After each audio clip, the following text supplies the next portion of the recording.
Island Railroad, they are here, they are partners, they see an opportunity for loads of customers coming to the MTA. If we do this right, the vast majority of people will be in MTA vehicles coming to the arena. So there's a real interest there. The parking plans, Gene already mentioned as a disincentive, slashing parking by half at the arena facility itself. Bicycle parking, 400 bike parking spaces. This would be cross-marketing to spread arrivals and departures. And then operational plans to make sure that everything goes smoothly in this area. And then, as Arana mentioned, there'll be ongoing assessment as this continues. This is the mission. Reduce cars with a slash, maximize transit, and also encourage other alternative forms of transportation, bicycle and walking being the two primary forms of transportation. You know, people may skate there or whatever, but those are the two alternative forms of transportation. And those people that do drive, some people will drive, minimize the impact on the community. We want to minimize their numbers and then minimize the impact on the community. The area, the location is such a superb location for transit. It is located right in the heart of Brooklyn. When you look at the nexus of subway lines that meet at that location, you have the Atlantic Avenue Barclays Center Station. That is the new name of the station, Atlantic Avenue Barclays Center. It includes the Pacific Street complex in it. Signs are already going up. You may notice that. But served in that complex are 9 subway lines, B, D, N, Q, R, 2, 3, 4, and 5. Just a couple of blocks away, you have the G train at Fulton Street, connecting to Queens and Park Slope. You have Lafayette Avenue, the C train, which connects to the A train. Some people may decide to walk from Point Scaremont, although it's an easy transfer to the C. And then post-game, we think some people riding on the 2-3 train might walk a little bit south to the Bergen Street station. So this is extraordinarily well served by 11 subway lines. The travel times are terrific. 20 minutes from Times Square, 22 minutes from Grand Central, Wall Street 10 minutes, Coney Island 30 minutes. For the majority of the people that will be taking the subway, it will be a one-seat ride. That is just incredible. That's because the service here is that terrific. We also have the Long Island Railroad service, 20 minutes from Jamaica Station, that goes right across the street at Atlantic Terminal. Buses, 135 buses stop nearby between 7 and 8 p.m. weekdays. Very good bus service and bus access in this area. And I forgot to mention, but there are 150 trains or more, subway trains, that arrive in the hour when we're looking at an evening game, in the hour before the game would start. The service that occurs prior to game start is very good service because it's connected with peak period service. So you will hear from the MTA talking about the recover post-game. And the reason post-game is tougher is the pre-game is arrivals over a very long period of time, and especially with basketball, a lot of basketball fans don't arrive till they almost deep into the first quarter. It's at the end of the first quarter, so you have a long spread of times for people to arrive. But it's post-game when you have a surge of people leaving, and you also have a decrease in your level of service of subways and railroads, although still much better than just about any other city. So our plan capitalizes on transit accessibility. We worked on the draft plan, and since then we've been working with arena management, with the agencies.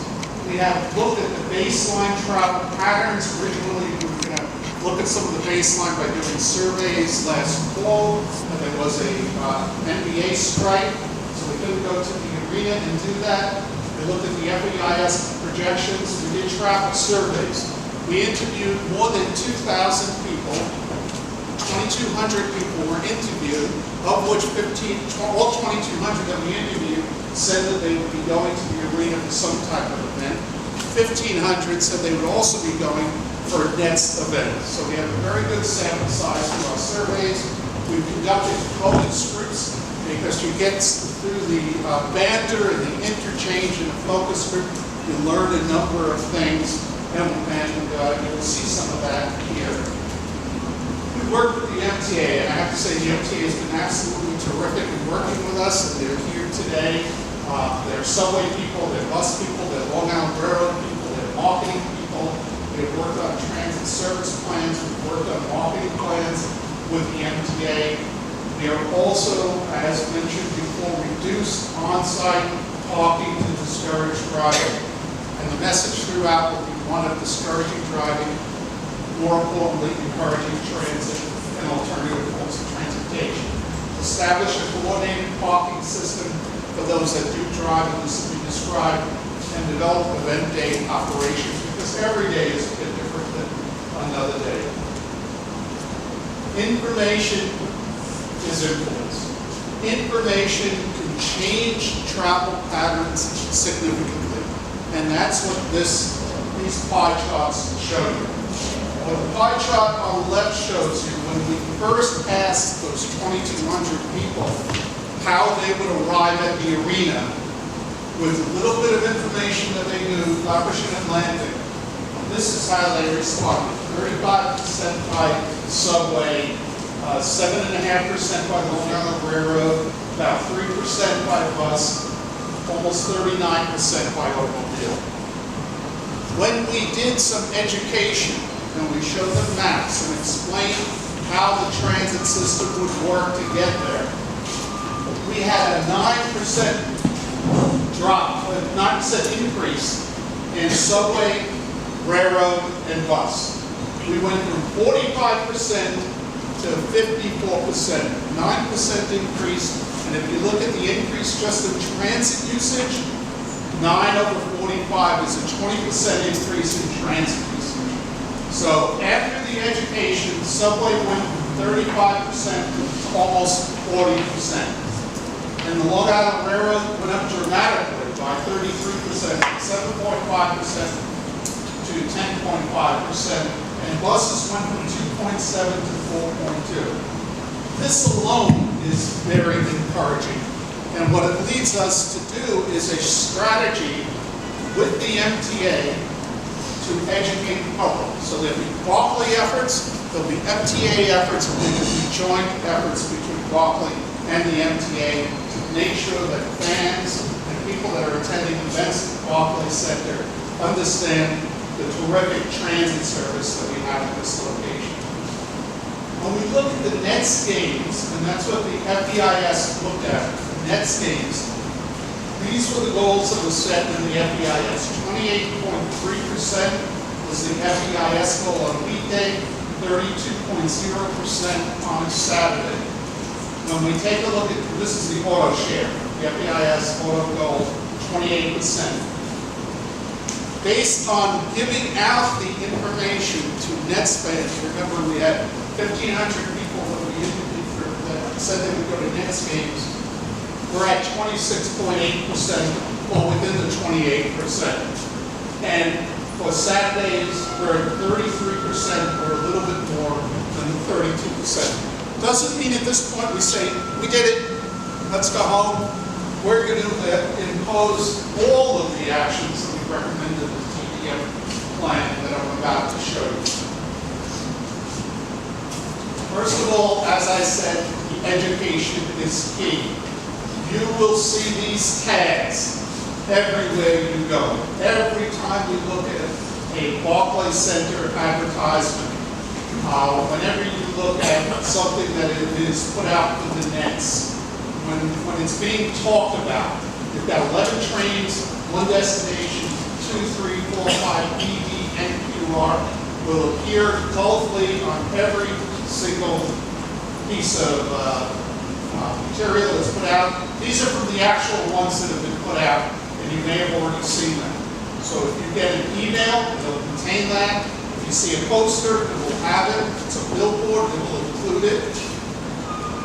And this transportation message will be in print ads, will be in website, will be in social outlets. 100 different marketing pieces are already out there, and every single one of them contains this. All emails will have transit messaging. And in addition, which is the first that I've seen, the ticket itself will have the transit information, but it will not include driving directions. It will just have the 11 subway lines and the Long Island Railroad, and those are the ways to get to the arena. It will not have driving directions on it. When you go to the website will focus on mass transit and will discourage driving. Public transportation will be well defined. It will be explained clearly. It will include the MTA trip planner. You enter your destination, and the two will be Barclays Center, or it'll be the reverse. So we'll have a system so you don't have to enter the two. We know where you're going, to the Barclays Center. So we'll make it as easy as possible from the arena website. You go to Barclays, you go to the Nets, you'll be able to get to it. The identification with the subway system. The station, if you go down, as I mentioned, to the station, you will see that the new station is named as Atlantic Avenue Barclays Center Subway Station. That includes the platforms for the Brighton line, includes the platforms for the 2345 IRT lines, and it includes the platforms at the Pacific Street station. All of them will say Atlantic Avenue Barclays Center Station. In addition, the maps will be changed soon. They're waiting, I think, for one other change in the system by Bleecker Street. And as soon as that's complete, the maps will also say Atlantic Avenue Barclays Center. So you can't miss it. No one can say, I didn't know how to get there by public transportation. There will be cross-marketing. So Barclays Center will do its own marketing. The Nets will be marketing transit. The MTA has already included this in the Train to the Game campaign, which has been very successful with Yankee Stadium, with Citi Field, with Madison Square Garden, with a number of other venues. If you go to that Train to the Game page, you'll already find the Barclays Center up there.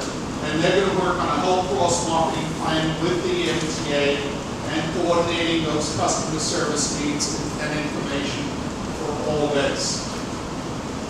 Now, post-game is key. We have 150 subway trains that arrive. It's actually 162, more than 150 that arrive right now in the hour before a game would start.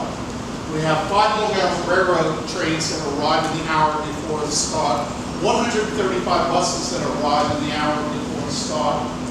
But what we found when we worked in other venues, that night games were the more difficult games, and it had to do with leaving the post-game. Those two conditions I mentioned, post-game surge. If it's a close game, you'll have the fans leaving at once, and you also have reduced service late in the evening. So at this point, let me turn this over to Judy McLean that will explain the transit plan for the arena post-game.